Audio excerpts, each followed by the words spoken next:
I never thought I'd fall in love in a garage that smelled like motor oil and old coffee. But here we are.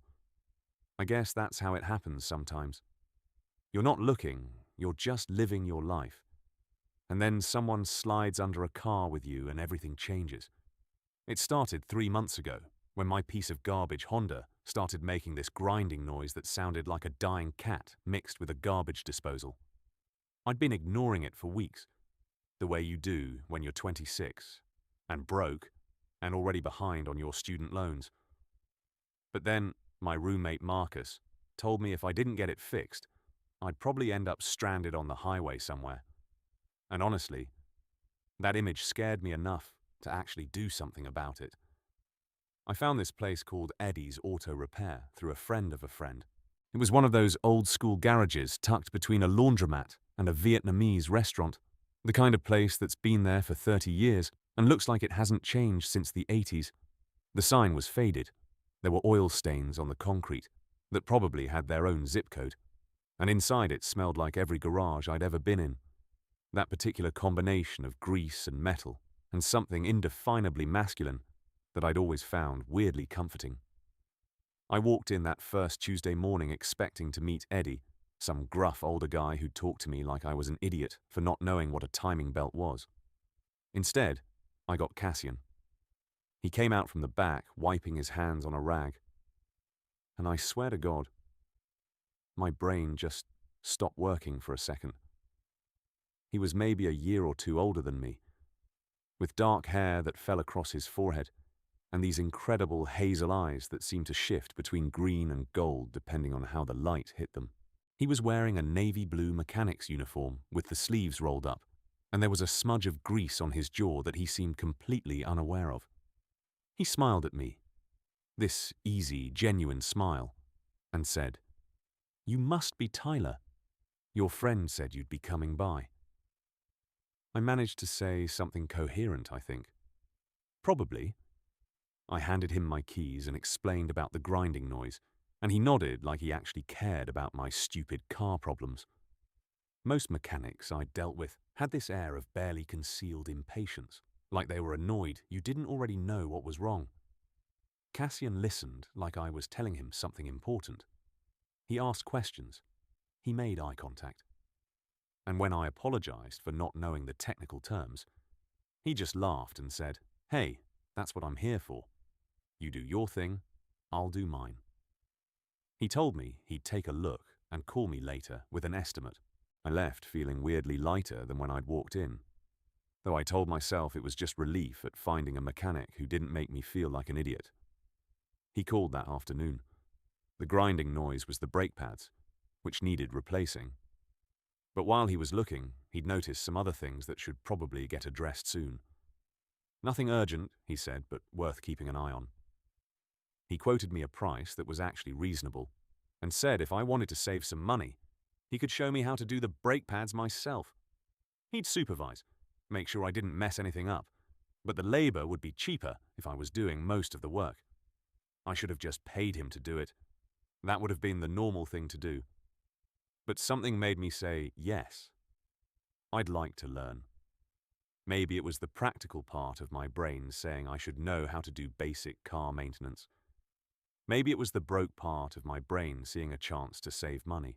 Or maybe, if I'm being honest with myself, it was the part of my brain that had noticed the way Cassian's forearms looked when he crossed his arms. The part that wanted an excuse to see him again.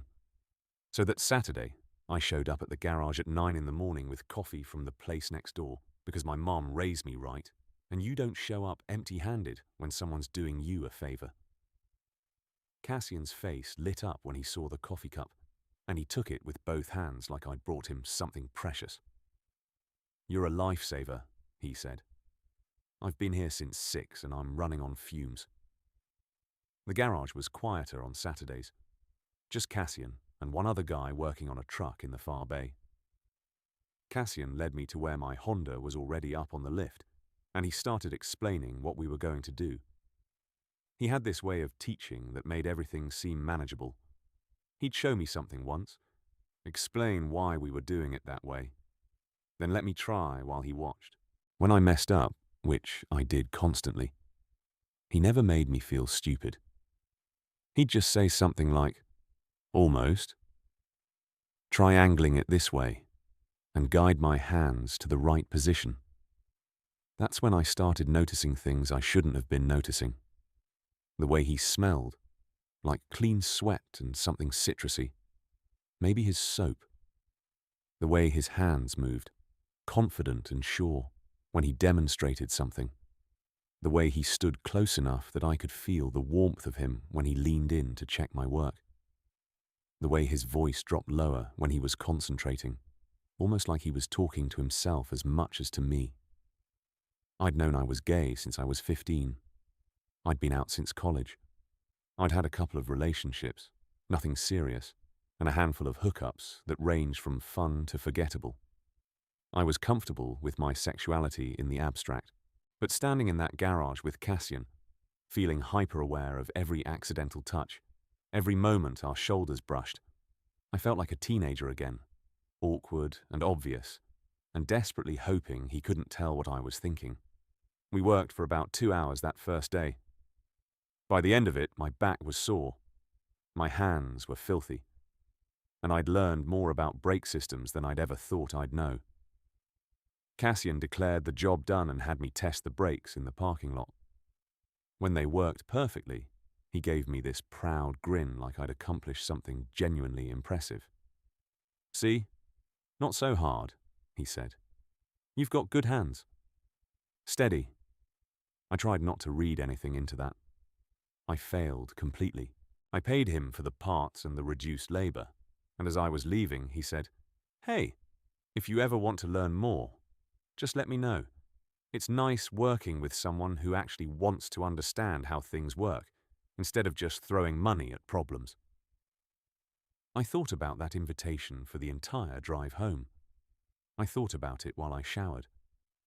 I thought about it while I lay in bed that night, staring at the ceiling, telling myself I was being ridiculous. He was just being nice.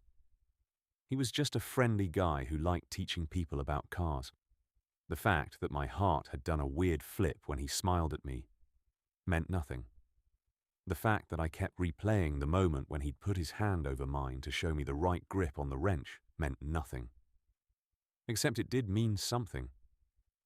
At least to me. 2 weeks later, I texted him. My car was making a weird rattling noise. Could I bring it by? He told me to come by after 5 on Wednesday.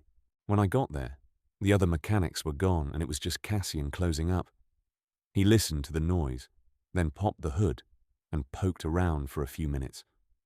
"Heat shield's loose," he said. "Happens all the time. I can tighten it real quick if you've got a few minutes." I had all the time in the world. I watched him work, leaning against the workbench, and we talked.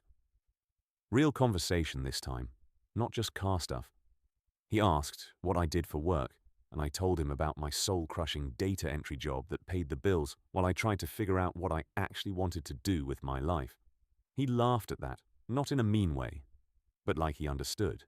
He told me he'd gone to college for engineering, hated it, dropped out, and apprenticed with Eddie, the previous owner, for 5 years before buying the place when Eddie retired. "Everyone thought I was crazy," he said, his voice echoing slightly from under the hood. "My parents wanted me to go back to school. My girlfriend at the time said I was wasting my potential." He said, girlfriend in this particular way that made my stomach drop. Of course he had a girlfriend. Of course he did. But I love this. I love figuring out how things work, solving problems with my hands. I love that every day is different. And I love being my own boss. Even when it means I'm here at 6 in the morning on a Saturday. "What happened with the girlfriend?" I asked, trying to sound casual. "Oh, we broke up like 4 years ago. Turned out we wanted different things." He straightened up, closing the hood.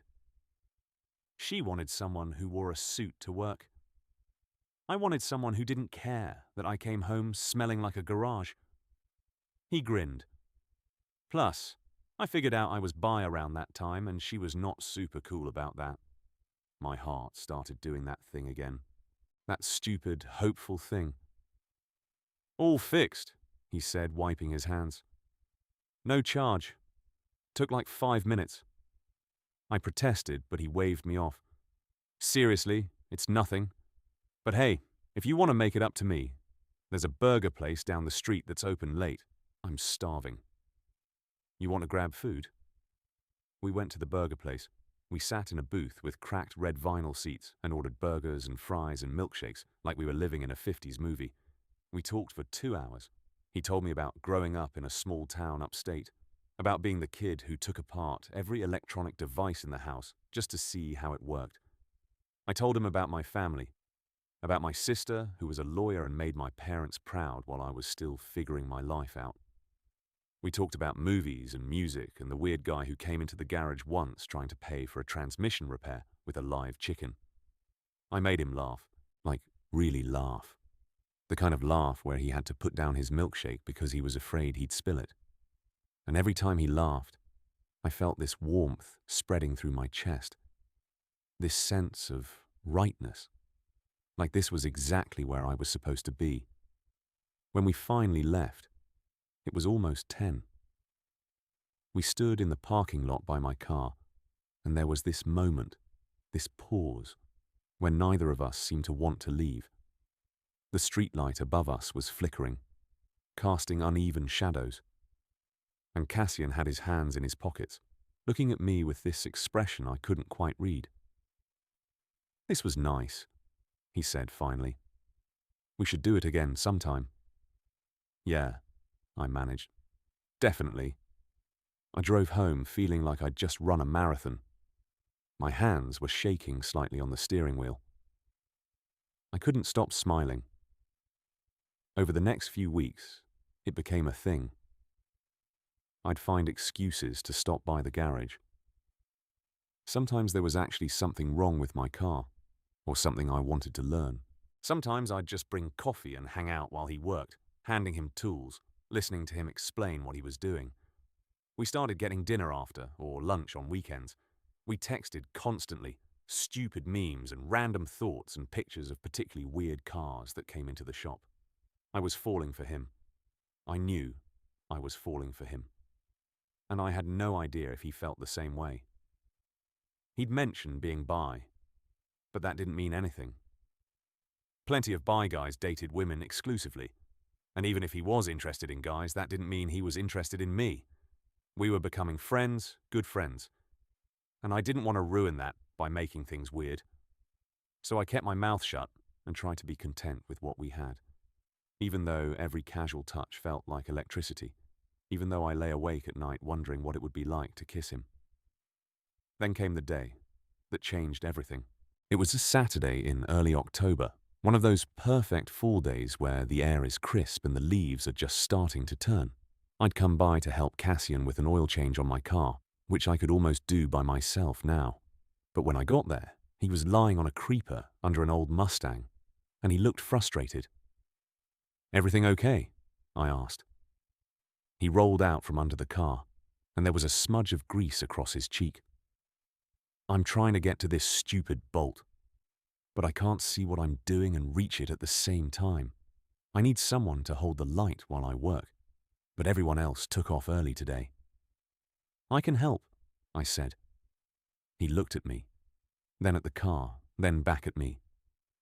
"It's kind of cramped under there. We'd both have to fit." My mouth went dry. "That's okay." So we did. We both slid under the Mustang on that creeper, me holding the work light, him working on the bolt. And it was cramped. Really cramped. We were pressed against each other, shoulder to shoulder, hip to hip. I could feel every breath he took. I could smell his shampoo and that citrus soap and the clean sweat smell that I'd come to associate with him. My heart was pounding so hard I was sure he could hear it. "Little to the left," he murmured, and I adjusted the light. His hand brushed against mine. Once. Twice. The second time, his fingers lingered for just a moment longer than necessary. "Cassian," I said, and my voice came out rougher than I intended. He went still. Then slowly, he turned his head to look at me. We were so close, maybe 6 inches apart. In the dim light under the car, his eyes looked darker, more intense. Yeah, he said quietly. I should have played it cool. I should have made some joke or asked about the bolt or done literally anything other than what I did. But I was tired of pretending, tired of wondering, tired of lying next to him under a car, close enough to kiss, and acting like my entire body wasn't screaming at me to close that distance. I need to tell you something, I said. Okay. I like you. Like, really like you. And I know we're friends.